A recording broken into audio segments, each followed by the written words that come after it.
Aqui não tem amador não, viu? Olha cá! Então, mais uma vez eu aqui contando histórias. Bom, é o seguinte. Muita gente me pede para fazer esse vídeo aí. Esse vídeo que eu tô gravando agora. E é a respeito da história da Ponte da Sumaré. Ali da Doutor Arnaldo, que passa o metrô embaixo, né? Que ali é a Estação Sumaré, que agora mudou o nome, agora é Estação Nossa Senhora de Fátima, que agora mudou, hein? Vocês que não sabem aí, ó, o metrô Sumaré agora mudou o nome aí, mas muita gente ainda conhece como metrô Sumaré. Bom, eu vim contar sobre a história, não é como começou, mas eu vou contar do que eu vivi até hoje, que é 2020, que é o ano que nós estamos, 2020. Exatamente em janeiro, comecinho de 2020. Então, eu tô nessa ponte mais ou menos, deixa eu ver, um pouquinho mais de 20 anos, uns 20 anos eu tô lá, mais ou menos, em torno disso, que eu tô nessa ponte aí, que não é nem ponte, é viaduto, né? A viaduto Doutor Arnaldo. E ali onde tem o rapel. Então todo mundo fala, Amador, faz um vídeo. Todo mundo chama eu de Amador, mas meu nome é Alan, né? Para quem não sabe é Alan, tá? Mas vamos com o Amador. Muitos anos atrás me chamava Band. É o Band, é o Band. Era muito famoso com esse nominho aí, esse apelido aí. Não pergunta para mim por que Band, porque eu não sei. Então eu vou falar sobre o atual, o Amador. E o Amador pegou por quê? Porque eu chamava todo mundo de Amador. Mas brincando com as pessoas. Mas tudo que você brinca muito, acaba virando para você o apelido. Então, como eu chamava todo mundo de Amador, Amador, Amador, eu acabei sendo conhecido como Amador agora em 2015 para cá, né? 2015 para cá. Então, vamos lá, gente. Eu vou contar do tempo que eu talvez comecei. Por que talvez eu comecei em 1996? Porque é onde eu comprei o Jeep. Eu comprei o Jeep em 95. E eu morava na Casa Verde e fui para Sumaré. E nesse período eu passava com o Jeep amarelo. Eu era trilheiro de moto. Sempre gostei de esporte radical. Sempre, sempre. Mesmo que não seja envolvido com técnicas verticais, mas eu era mergulhador, eu já voei de glider, eu empinava moto, empinava muito moto, tem até uns vídeos antigos aí. Eu tenho um vídeo que eu não consigo mais acessar aí no YouTube, chama Band 377. É uns vídeos bem antigos meu aí de moto aí, tá? Então sempre gostei de loucura, então não é que eu comecei na loucura e comecei nos dias de hoje. Não, é uma coisa já antiga, já, que eu gosto. E nesse 1996, entre 95, mudei para Sumaré, mais ou menos. E nesse tempo eu tinha um Jeep amarelo e passava na ponte. E via um montinho de galera, não era muita gente, mas era um montinho.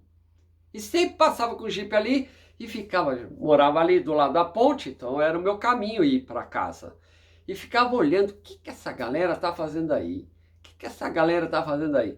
Bom, teve um dia que um amigo meu, que estudava comigo, lembrou, me viu dentro do Jeep, que era o Eduardo, e ele parou meu Jeep. Então eu vou contar mais ou menos dessa data para frente. Como é que começou, não como começou, mas a história de 1996, que eu acredito que foi mais ou menos quando eu comecei, até no ano 2020 que estamos hoje aí, tá? Então, como todo mundo me pede, não custa nada gravar esse vídeo, porque todo mundo queria saber a história, como a história foi feita, por que surgiu isso, por que nunca teve problema, por que, né? Por que aconteceu isso? Bom, então vai lá minhas explicações aí, a história da Ponte da Sumaré. As pontes da Sumaré, lembrando que tem o metrô Sumaré, agora mudou a estação, para quem não sabe, agora é Nossa Senhora de Fátima, tá? A estação da Sumaré mudou o metrô, tá? Mudou o nome, mas ainda continua trabalhando os dois nomes, tá? Muita gente não sabe, mas começou atualizado, né? Porque aqui não é amador, não! Aqui não é amador! Então aqui já dá de primeira mão aí as mensagens para você. É um vídeo grande aí que eu vou fazer, mas toca o pau aí. Então, em 1996, 97, 98, 99, essa época, era uma época muito boa no rapel. Por quê? É uma época que não tinha YouTube, não tinha o Google, não tinha a internet estava começando a chegar nas casas, estava começando a começar a surgir as informações em técnicas verticais, a gente nem sabia como começar. Então, é muito interessante essa coisa muito antiga, porque muitos de vocês que hoje que praticam nem nasceu, não tinha nem nascido ainda, tá? Então, muita gente queria saber como é que é um pouco da história da Sumaré. Não vou contar ela toda porque eu tenho um vídeo, eu tenho uma caixa de videocassete. De videocassete, para que muitos de vocês aí que nasceu nem sabem o que é videocassete, mas vamos lá. Tem uma caixa que eu tenho 200 fitas de VHS. Naquela época eu tinha uma filmadora, então eu gravava aquela filmadora desse tamanho, que parecia que eu trabalhava numa emissora de televisão, mas era uma desse tamanho, depois diminuiu para desse tamanho, e hoje você sabe onde está, né? Então, qualquer telefone hoje grava, que é uma maravilha. Mas eu tenho, a fita mais antiga que eu tenho é de 89. Se eu não me engano, 89 ou 1990. É o vídeo mais antigo que eu tenho. Quando eu comecei lá, o metrô ele estava começando a construir, quer dizer, ele já estava construindo os túneis, mas o metrô não funcionava lá, ele estava sendo construído. Então, na minha época, tinha os canos de obra lá, tudo. A rua Petrópolis, que para ali os taxistas, que é onde o Ed trabalha, ela não tinha o táxi, ela era uma rua sem saída, tipo assim, só parava as máquinas de obra lá, tá? Para fazer o metrô. E também a ponte, também não funcionava os dois lados, tá? Era fechado. Então a ponte só funcionava de um lado só. Não é a segunda ponte não, é a ponte mesmo da doutora Arnaldo, que funcionava uma pista só. Só funcionava uma pista. Vai ver da época aí, ó. Então não tinha o metrô ainda. E isso eu estou falando em 96, 97. Em 90, 89, 91, 92, 93, o metrô não tinha nem a ponte ali construída ainda. Quer dizer, era mais antigo ainda, que nem existia o metrô. Então, o metrô, para quem não sabe, foi inaugurado, começou a operar em 1998. Começou a operar ali o metrô em 1998, se eu não me engano, é mais ou menos finalzinho de 98, tá? Começou a operar. Então, o que acontece? Quando eu cheguei ali, já tinha uma galera fazendo rapel ali, e era um punhadinho de gente, até um esse Eduardo aí parou o meu carro, aí eu comecei a pegar amizade, e era um bolinho, só que equipamentos ali não tinha equipamento, não tinha nada de equipamento. Existia um rapaz chamado, se eu não me engano o nome dele é o Claudinho. Ele tinha uma corda que era da New English, 9mm. Não sei onde ele arrumou aquela corda, porque era uma corda importada. E a gente não sabia o que era cabo ainda, a gente não sabia as opções, a gente não sabia nada, a gente não tinha nem noção o que era. E ali, os rapazes que começou em 89, 90, né? A Ponte é uma reciclagem. Hoje ela começa, amanhã ela muda de pessoas. Então essas pessoas que eu tenho os vídeos do VHS, que eu tenho umas 200 fitas em VHS, que ainda eu vou colocar muitos, eu já passei para DVD, tá? Agora eu vou finalizar e digitalizar a outra metade agora, quando eu voltar agora para o Brasil, porque eu não estou no Brasil, eu estou fora, e eu vou finalizar, digitalizar todas as fitas, tá? VHS. Então, naquela época,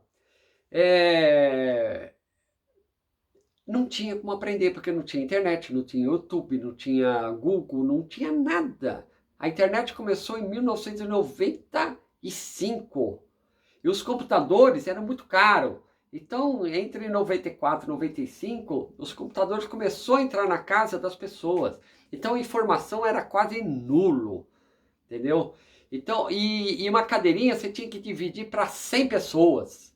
Entendeu? Era uma loucura, porque na verdade quando eu comecei não era tanta gente. Não era tanta gente. Só que mesmo assim que não era muita gente, tinha lá umas 20, 30 pessoas. Mas era uma cadeirinha. Era uma cadeirinha, um mosquete, uma corda e um 8, uma luva, capacete. Isso aí nem pensar, isso nem existia, esse nome capacete. Peitoral? Isso nem passava na cabeça. O que é peitoral? Isso era só a cadeirinha, um 8 freio, um mosquete e uma corda. E só para dividir para 30 pessoas. Ah, e se alguém ficava preso? Realmente a corda, como era grande, ela se dividia em duas. Então era uma corda, acho que de 80 metros, e ela se dividia em duas, então teria... Só que equipamento era escasso, não tinha equipamento. Esse negócio de você trazer um equipamento Pexon, Black Diamond, Mammoth e outras marcas aí famosas aí no mundo afora, meu filho, você era milionário ali. Você era rico. Ó!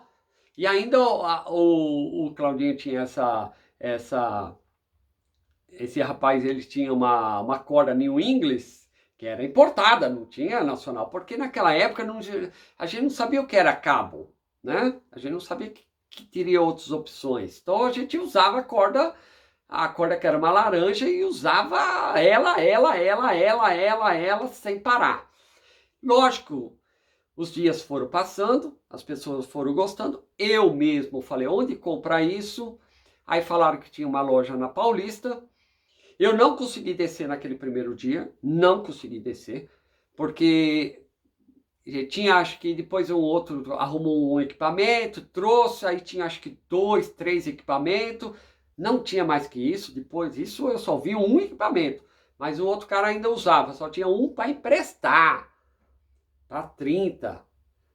Só que essa demanda começou a aumentar as pessoas, começou a aumentar tanto que uma cadeirinha começou a se dividir não para 30, mas para 50, 60 pessoas. Não dava, não tinha como. Você ficava lá, chegava de manhã, você ia descer à noite. Se você desse sorte, você descia depois de 4 horas, que você já estava esperando depois de 4 ou 5 horas. Só que aí em 97, ainda continuou com esse problema. Foi começar a melhorar mesmo em 98. Em 1998, comecinho de 98, começaram a lançar algumas cadeiras nacionais, que era a Casa das Cordas. Se não me engano, foi mais ou menos nessa época aí de 98, finalzinho de 98, eu não sei. Só que antes, como o brasileiro é criativo, muito criativo, não quis esperar, porque o cara não vai comprar uma Pexo, não vai comprar uma Mammoth, porque era uma época que custava, vamos falar hoje, como era dólar, aquela coisa, hoje está muito mais barato. Mas naquela época custava, vamos falar, R$1.000 uma cadeirinha. Entendeu? R$1.000 para você comprar uma cadeirinha. Aí você tem que comprar o 8, mosquete. Então não era qualquer um que tinha R$1.000 no bolso para ir ali na loja e comprar. Hoje não, hoje está fácil, hoje está muito mais simples. Então hoje é outra época, né? Aquela época era muita dificuldade. Mas então, e aí como é que aprendia? Voltando só um trechinho aqui. Aí começou brasileiro muito criativo, o que ele começou a fazer? Ele começou a pegar cinto de carro, que era o João lá de Jabaquara, que é um outro jipeiro, e mais outros cara de lá também. Começou a pegar cinto de segurança do carro. Sabe aquele cinto de segurança do carro mesmo? Que você freia para não bater, não quebrar o nariz no volante do carro? Então, eles pegaram aquele cinto do carro e começaram a confeccionar as cadeirinhas com cinto de carro, porque você não teria como comprar uma cadeirinha, porque só tinha equipamento importado. A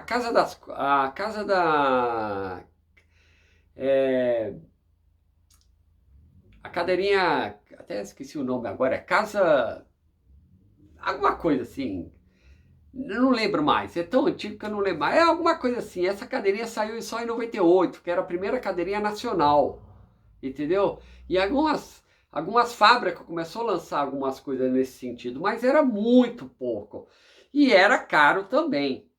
Só que era mais barato que o importado. Só que isso eu estou falando em 98, que eu conheço a partir de 98, que alguma loja foi fabricar uma cadeirinha aí, nacional. Mas antes de 96, 97, até lá as pessoas tinham que criar essas possibilidades de você comprar uma cadeirinha mais barata. Aí inventaram de fazer o cinto de segurança do carro.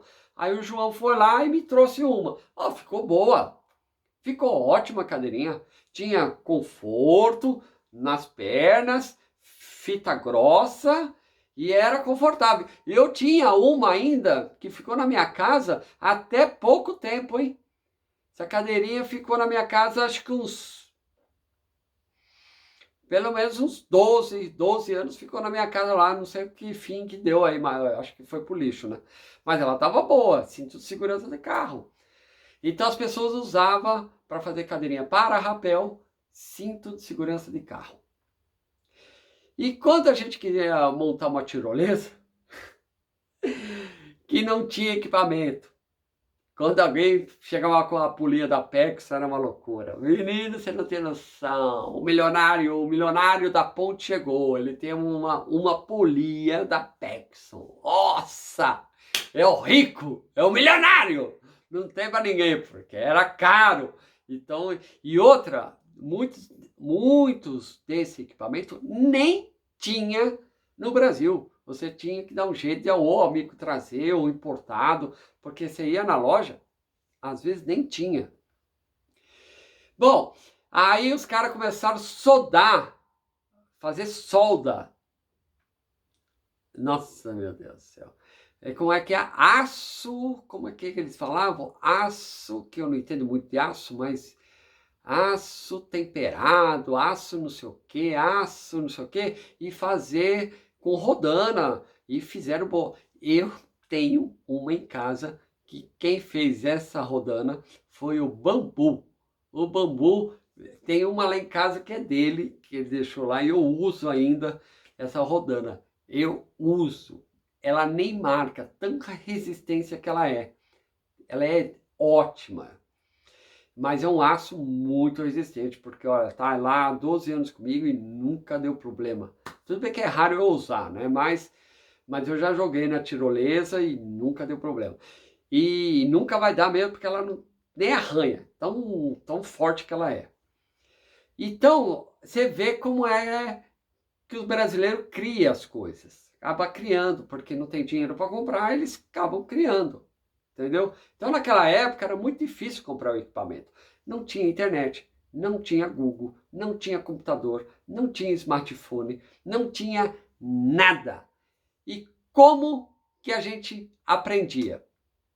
Muitos de vocês devem estar fazendo a pergunta, mas como é que vocês aprendiam? Como é que essas informações vinham para você? Então, quando você comprava um equipamento, naquela época, vinha um manual. E o pior é que vinha um manual em inglês. Tinha que fazer a tradução, porque em português nunca tinha. Então tinha que fazer a tradução. E a Pexo, quando eu vendi, ela dava um livro de manual de nós, de usar o equipamento. Então ela, às vezes, você conseguia, numa loja, pegar uns manual, ou da Black Diamond, ou da Mammoth, ou da Pexo, você pegava o manual. Eu tenho, e se eu não me engano, eu tô com ela, com esses manuais, alguns manuais ainda em casa. Entendeu? Bom, não posso garantir, mas é coisa antiga, né? Então aí ficava estudando o manual. Ficava estudando, aprender. E era legal que naquela época também era muito interessante que ninguém tinha informação. Era zero a informação. Então, acontecia muita coisa. Esse negócio de capacete, segurança que vocês falam, que não tem que ser isso, tem que ser aquilo, aquilo nem passava na cabeça das pessoas. Lógico que hoje melhorou muito. Se você comparar o que era de 1900, da minha época, de 96, 97, 98, hoje no ano 2020, a coisa é carroça andando com uma Ferrari hoje, tipo assim, sabe? É totalmente diferente, não tem nem comparação. Então é uma coisa que a gente não pode nem discutir o que era naquela época. Então, era uma época muito louca. Então, acontecia de tudo. Erros acontecia, não era um por dia, um por semana, um por mês. Acontecia por hora. Acontecia por hora. Não era. E ninguém tinha coragem também. Ah, tá fazendo cagada, tá fazendo erro, tá fazendo aquilo. Olha, você viu aquele grupo ali, você viu não sei o quê. Outra coisa, grupo não existia. Outra história que eu vou ter que contar aqui, não sei se vai dar tempo para contar aqui nesse vídeo. Não existia equipes. Não tinha equipe. Esse que é um detalhe que eu vou contar um pouquinho mais para frente. Mas, como não tinha ninguém, então ninguém podia criticar ninguém, porque ninguém sabia nada. Você vai criticar um cara que sabe. Só que se você soubesse fazer um 8, você já era um cara. Você fazer um 8, um nó 8, você é o bambambam. Bam, bam. Se você fizesse o rope não, mas o jump no rapel, você era o bambambam bam, bam também. Nossa, você viu? Então era cada coisa que pintava lá, que se você fizesse alguma coisa lá, um nó diferente, as pessoas ficavam assim olhando para você, ó, abismado, que é isso aí? Que nó é esse aí que você aprendeu? Isso é real? Então, por quê? A informação era tão pouca que qualquer um que fizesse alguma coisa diferente se destacava imediatamente, virava um instrutor, virava um professor, virava o Einstein. Virava o Einstein de um dia para a noite, só porque conseguiu fazer um 8 diferente que ninguém sabe como é que fazia. Por quê? Não tinha como você aprender. Vai aprender aonde? Lembra aqueles quadrinhos que tem os nó de marinheiro? Então, hoje você encontra pela internet. Se naquela época não tinha internet, aonde você vai arrumar esse quadrinho? Só na praia, que às vezes vendia e você tinha que imaginar como é que era para fazer aquele nó. Ou procurar um manual. Então era muito difícil você aprender as coisas. Aprendia, mas levava muito tempo. Demorava muito tempo. Então era uma coisa assim que a coisa ia e demorava demais. Então, qualquer coisa que você fizesse diferente, você era o Einstein do rapel.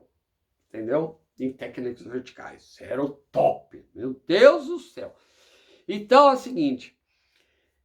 Outra coisa que ninguém sabe. Então, assim, eu vou resumir aqui, passar um papel. O rapel, eu acredito, começou desde 1989. 1989.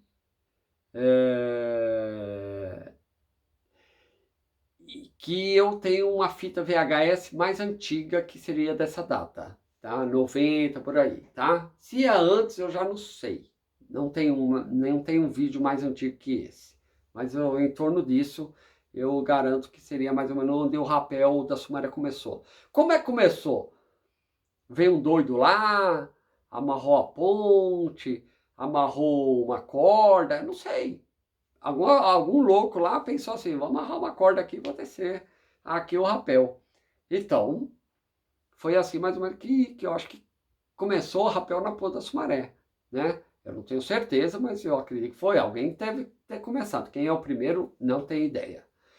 Então, isso foi vindo durante muitos anos, essas formas. Grupos não tinham, como eu sempre falei para vocês, e na verdade eu vou interromper esse vídeo aqui, porque esse vídeo vai ficar muito comprido e acho que não vai entrar no YouTube. Então quem quiser escutar pelo menos até aqui, depois eu faço mais um outro vídeo aí e explico se eu consigo editar ou não. Deixa eu fazer um teste com 26 minutos aqui e parar por aqui mesmo. Tá? Eu vou contar a história exatamente o que aconteceu, como aconteceu, da Ponta da Sumaré. Todo mundo pede isso para eu fazer, então eu tô fazendo aqui, tá? É isso aí. Sabe por quê? Não tem amador aqui não, filho! Ô, louco!